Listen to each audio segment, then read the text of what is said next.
Welcome back, everyone. The Apple Watch Series 7 just officially came out, so let's go ahead and compare it against my Apple Watch Series 4, which is one of the Apple Watches that I use on an everyday basis.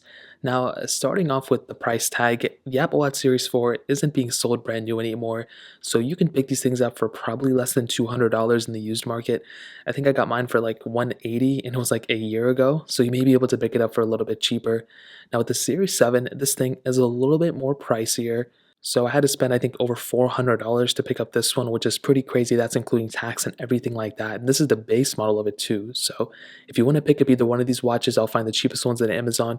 I'll link them down in the description below. You can get them from there and help support the channel at the same time.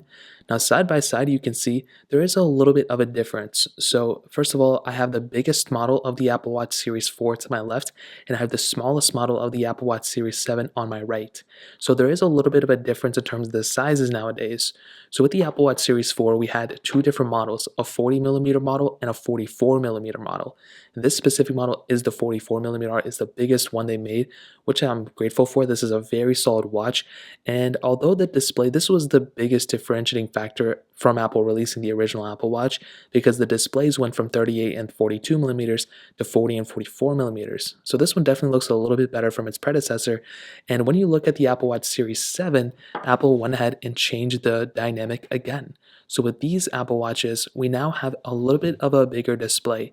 Now, I don't really like, I see it being a little bit bigger, but to be honest, I don't think it's that crazy big of a deal with this specific watch face, which I think is the biggest one everyone's using. What they did was they removed a little bit more of the bezel. On their page, it actually looks a little bit better, but in real life use, I just don't see it being that big of a difference. And they went ahead and increased it 1mm in every dimension. So now instead of 40 and 44, now it's 41 and 45mm. So I'm glad they did that. I think it's really cool, but I just don't see it being the reason to go and upgrade. So that's a pretty big thing to keep in mind. Now, in terms of thinness and thickness, again, we're comparing two models that are completely different, but I would imagine, they're around the same thickness. I don't think Apple really mentioned anything about it being thinner, but there was one model between these two that they did mention it, so that's one thing to keep in mind. Now, on the other side, we do have a little bit of a different setup. And actually, no, we have the exact same thing for the most part. We have the digital crown, we have the power buttons over here, and we also have the little mic. But a big thing to keep in mind is that the Apple Watch Series 7 does have a lot more features than the Series 4. You have blood monitoring levels, you have, blood oxygen levels too, which is a big thing. And although the Series 4 still has some capability like that, like blood pressure and all that stuff, the Series 7 has a lot more capability there. And on the back, there's nothing except that wireless charging pad. So in terms of the outside, that really pretty much covers it up. There's not a whole lot different here. Now, I was going to do a speed comparison. I may still do it in a second, but I want to talk about the longevity of both these watches. So with the Series 7, this watch just came out, so you already know it's going to be supported for many, many more years, at least for another 3, 4, 5 years, maybe even. And that's awesome. You can pick up this watch today and you'll be set for many more years, which is really good to see. Now, with the Apple Watch Series 4, this thing is pretty much, I think it's still going to be supported for at least another 2 years. So with the Series 3, that one was pretty much the bread and butter from Apple. For some reason, they kept supporting that watch for a very long time. Typically, with the Apple Watch Series 2, that thing's been unsupported. And with the Series 3, this thing just kept getting software support, which is really good to see. Now, with the Series 4, I'm pretty sure we're pretty much going to match the same longevity as the Series 3. Maybe, maybe not. I hope this thing gets watchOS 9 so they can get another version of software, and that would be awesome. I'm unsure what's going to happen there, but either or, you're still going to be getting a pretty long supported Apple Watch from the Series 4, but the design of this thing is still extremely good. Like I said, I have very few complaints about this watch. I still think it's a very good looking watch for sure. But the Series 7, again, is that better one I would probably recommend picking up. So in terms of that covers it up here. I guess we can go do a speed comparison. I'm not too sure how well this one's going to go, but I guess we can go and check it out how it's going to go. Okay, there we go. All the Apple Watches are pretty much side by side. So this is Series 4, this is the Series 7.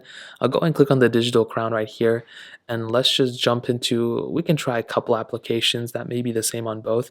So we can try getting into like Apple Music. 3, 2, 1. I don't think I've opened it up on either one of these. So the Series 6 on the Series 7 on the left actually opened that up pretty fast, which is pretty surprising. So let's go and hop out of this one, and we can go and make our way to their app stores. 3, 2, 1. And the Series 7, as you guys can see on the left, was actually far faster than the Series 4. Now I do have to go ahead and click continue, but still to load into it was actually much faster. So scrolling through and scrolling speeds, you can see that I think both of them are doing a pretty decent job. But it does look like the Series 6 is loading, or Series 7 is loading it up faster. Clicking on here, let's go and load this one up. The Series 4, for some reason, able to load that one up faster. Scrolling back, let's kind of go back up. Let's go back to this one. 3, 2, 1. So it seems like the Series 4 is faster to load into those apps, which is very weird. But the Series 7 is able to load into the actual app faster. Now let's try the calculator app. 3, 2, 1. The Series 7 was almost instantaneous. May have already had this up in the background, so we're going to have this one. We can try iBooks. I'm not too sure who's reading books from their Apple Watch, but 3, 2, 1. And the Series 7 was a little bit faster there. So in terms of this little mini speed comparison, I'll definitely tell you, I think the Series 7 is the faster one, but both of them did a pretty decent job. I'm pretty surprised about it. I didn't even think this Apple Watch comparison was going to work out that well, but I definitely do think the Series 7 is the faster one.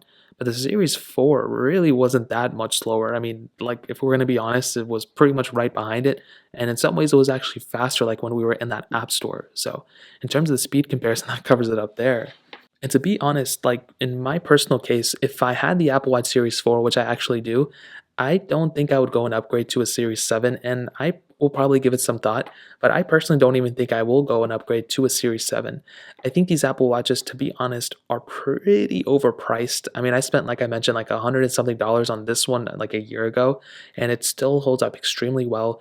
I don't really do anything super crazy on my Apple Watches either. You know, I'm not reading books, I'm not going to the App Store and playing games on my watch. I just check messages and then see if I have a phone call, and that's it. Very rarely do I ever text on my I haven't texted on my Apple Watch in like a year. I haven't really even picked up a phone call on my Apple Watch in a very long time. It's almost like an emergency situation if I'm out somewhere and I don't have my phone on me, or my phone's missing and I just happen to have it connected to the same Wi-Fi. I can pick up that phone call and move on. But in my opinion, I would probably recommend keeping an Apple Watch Series 4, especially with the fact that the Series 8, the successor to this specific Apple Watch, is supposed to be that big redesign. We're supposed to be getting flat sides. We're supposed to be getting, I guess, a bigger display, but it doesn't really get too much bigger than this. And that's going to be a pretty big redesign. We're supposed to get it this year. It ended up not coming out. So it's very insane to me how Apple kind of kept the same price tag. You know, these Apple Watches are very expensive. So I'm surprised Apple actually went ahead and still maintained that same price tag for a watch that really isn't so much crazier than even an Apple Watch Series 4. So take it as you will. I'm pretty happy with the Series 7, but I'm extremely happy with the Series 4. And if you still have this Apple Watch, I would probably recommend you to keep it, in my opinion. So that pretty much covers it up. Like I mentioned, if you want to pick up either one of these Apple Watches, links will be down in the description. You can get them from there and you can help support the channel at the same time. If you guys have any other questions or anything like that, let me know in the comment section as well. Hit the like button, that will mean so much, but definitely hit that subscribe button. More importantly than everything else, I love every single one of you guys. Hopefully I'll catch you guys in the next video. Peace out till then.